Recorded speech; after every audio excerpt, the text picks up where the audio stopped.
Hello YouTube, today I'm bringing you a team deathmatch guide for Battlefield 4 on the Rogue Transmission map. Some of the footage might be a little choppy because I wanted to demonstrate that having a low ping, while advantageous, does not grant a massive bonus that overcomes all others. So some of the footage is from a foreign server where I had a ping of 175 and still got the top score, so deal with it. Rogue Transmission is perhaps one of the simpler maps, however the most important factor is usually how badly can your team screw things up and throw the match. As such, I feel we should review the Team Deathmatch Declaration of Independence.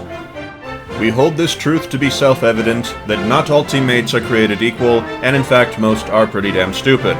We maintain that to secure our success and independence from the failures of our team, strategies and tactics be employed against the enemy, avoiding reliance on one's red shirt teammates whenever it is deemed necessary and pragmatic. Accordingly, all experience hath shown that most teammates cannot find their backside with both hands, and it is consequently the duty of the viewer of this guide to obtain glorious victory in the name of the United States of Gaming. And for the support of this declaration, we mutually pledge our points, our many kills, and our sacred KD to the pursuit of this goal. In Battlefield 4, Team Deathmatch is mostly useful for farming attachments and unlocks, and that's the focus of my TDM guides. What tactics can you use to make sure the weak gun you're using can still get you the top score?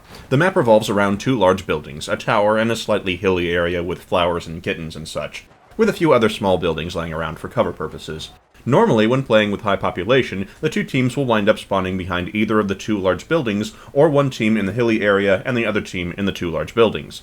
There are two ways to get up above most of the fighting, the first being to climb up the crane ladder, and the second being to climb up the tower in the middle of the map. Planting a spawn beacon up on the crane will grant access to the roof of the nearby large building, which will make controlling it much easier, so if you can't get onto the tower, then the crane is a passable alternative. But having a spawn beacon located on the tower will virtually guarantee you a good score, regardless of what weapon you're using, or if you have a high ping or not. The tower has 4 levels at which you can plant a beacon and has ladders connecting them. At level 2, you can parachute down to any location on the map, including onto the crane. At level 3, you can parachute to any location on the map from any direction, and level 4 is really just for people who want to hide the beacon up there instead of at level 3.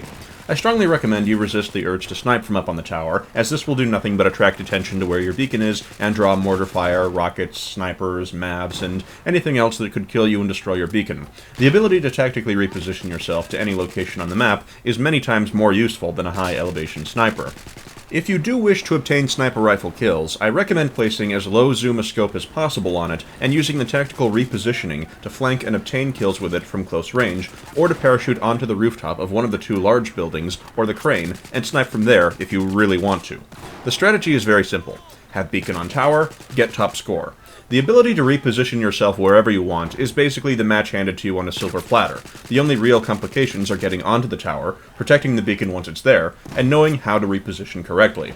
Let's address these in order. Getting onto the tower is not as difficult as most people make it out to be. It just requires some common sense and logical deductions. Since most people are capable of neither of these, the tower is often uninhabited, or inhabited for brief periods of time. But with the miracle of smoke grenades and not so common sense, you'll get up the ladder safely most of the time. Tip 1. Don't kill people right before climbing the ladder.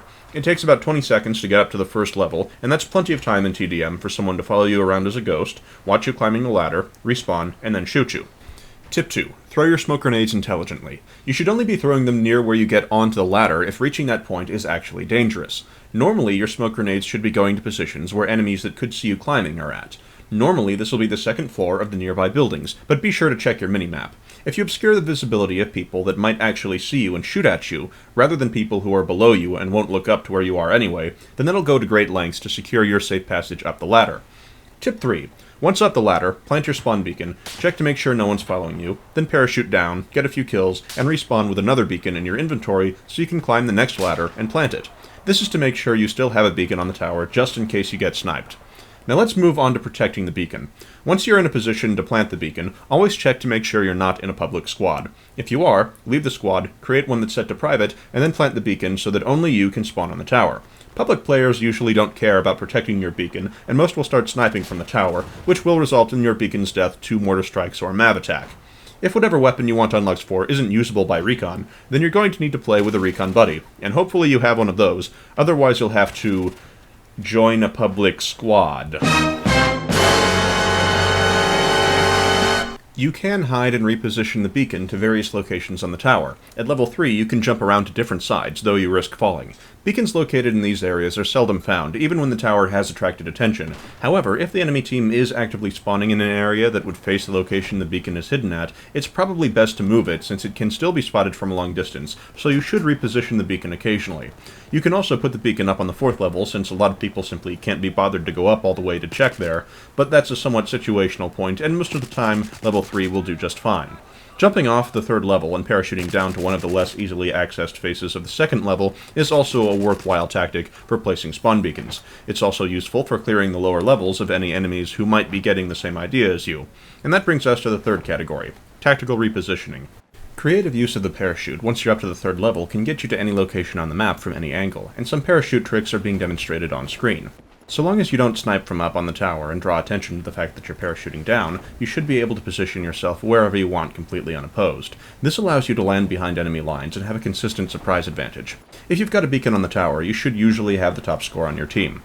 Being able to literally drop yourself onto any location on the map is such a powerful tactical advantage that there really isn't much else to say about the Rogue Transmission map, other than to remind you to use smoke grenades properly and use stealth as needed so you actually secure that advantage in the first place, and to reposition the beacon when enemies start spawning in a direction that faces it.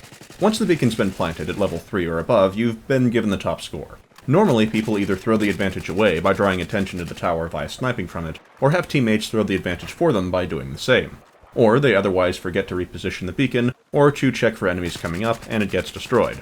Aside from that, most people have a hard time getting up the ladder because they throw smoke grenades near the base of the tower and get shot by people on the 2nd floor of the nearby large buildings. Rogue Transmission is really a map based around how badly can you or your team shoot yourselves in the foot.